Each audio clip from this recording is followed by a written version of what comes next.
The Israeli cabinet has approved a framework for the release of hostages in Gaza. Hamas leaders had already accepted the deal at negotiations in Egypt early yesterday morning, saying the United States has promised it will lead to an end to the war. The Israeli Prime Minister's office says hostages will be released on Monday or Tuesday, with Palestinian prisoners sent back to Gaza and the West Bank as part of the deal. The US president has signalled he could travel to the Middle East on Sunday. The developments have been celebrated in both Gaza and Israel. However, fatal Israeli strikes have continued to pound the Strip. North America correspondent Cayman Gok joins us now. Cayman, can you take us through these developments and what the latest details are? Well, it means that both parties, Israel and Hamas, have now officially agreed to this ceasefire and hostage exchange, which will take place 24 hours after Israel's cabinet signed this agreement. It means Israeli forces will withdraw from the Gaza Strip to an agreed upon line. It's understood they will still control more than 50% of the Strip, but then Hamas has 72 hours to release all hostages, including the 20 of the 48 that are still believed to be alive. In turn, Israel will return nearly 2,000 Palestinian prisoners and detainees, and importantly, humanitarian aid will be allowed to flow through the Gaza Strip.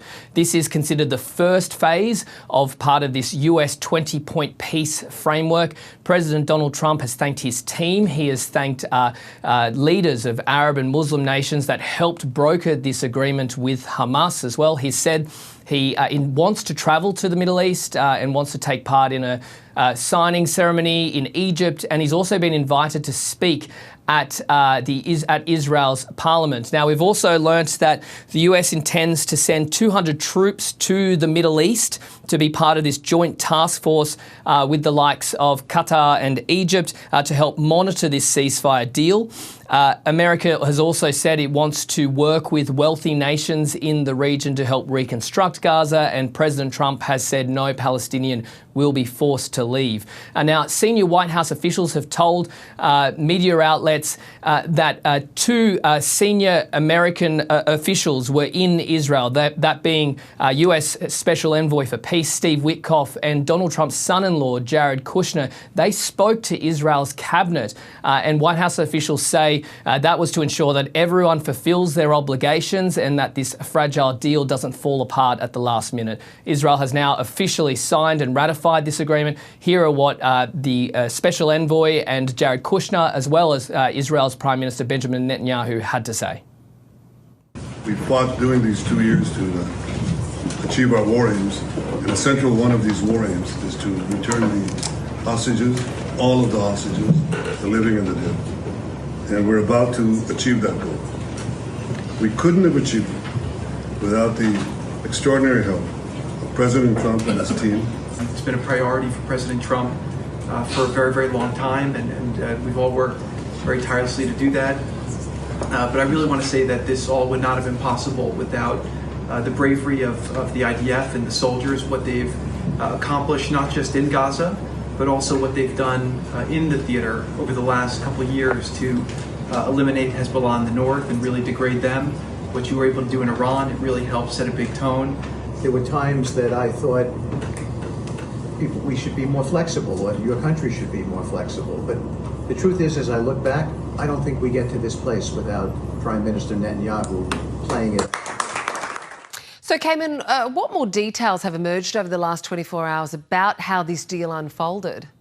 Well, senior White House officials have told us that this 20-point peace framework has been broken up into two phases. The first phase being this ceasefire and hostage exchange. The second phase essentially being a permanent ceasefire whilst they negotiate the more fraught sticking points, which needed to be negotiated if there is to be a lasting peace. That includes the full withdrawal of Israeli troops, the disarmament of Hamas, the concept of Palestinian statehood, and who will govern Gaza. So those points need to be bashed out, but essentially they want a ceasefire to take hold whilst those negotiations take place, and that is what this joint task force is hopefully intends to monitor.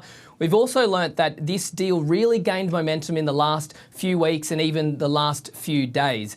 Some key points was when President Trump presented this 20-point framework to the leaders of Arab and Muslim nations on the sidelines of the United Nations General Assembly last month, asking them to help him get this proposal off the ground and get Hamas to accept. The second point was when Israel decided to launch strikes into Doha, Qatar, to try and eliminate Hamas negotiators and leadership. They failed to do that, and they enraged President Trump. President Trump has very close ties with the leadership of Qatar, and Qatar is a key partner for the United States in the region. President Trump had Benjamin Netanyahu at the White House last week. He essentially forced him to call up and essentially apologise to the Qataris for that strike and said it wouldn't happen again. President Trump has been criticised in the past for his strongman tactics. Detractors say it's bullying. The White House says it's peace through strength. Regardless, these pressure tactics worked both with Israel and Hamas. He threatened to obliterate Hamas, and then after Israel made those strikes, when he brought Benjamin Netanyahu to the White House last week, he conditionally accepted this peace proposal. But there is still a long way to go, including many fraught issues that both sides haven't yet agreed upon. But the president is hopeful that he believes that the momentum from this moment now can continue on to the second phase of talks. We ended the war in Gaza and really, on a much bigger basis, created peace. And I think it's going to be a lasting peace, hopefully an everlasting peace. Peace in the Middle East. We secured the release of all of the remaining hostages, and they should be released on Monday or Tuesday. Outside mediators, including the United States and those nations that helped broker this deal, will be crucial and will need to continue to be closely involved to ensure that both sides continue negotiating if long-lasting peace is to be achieved.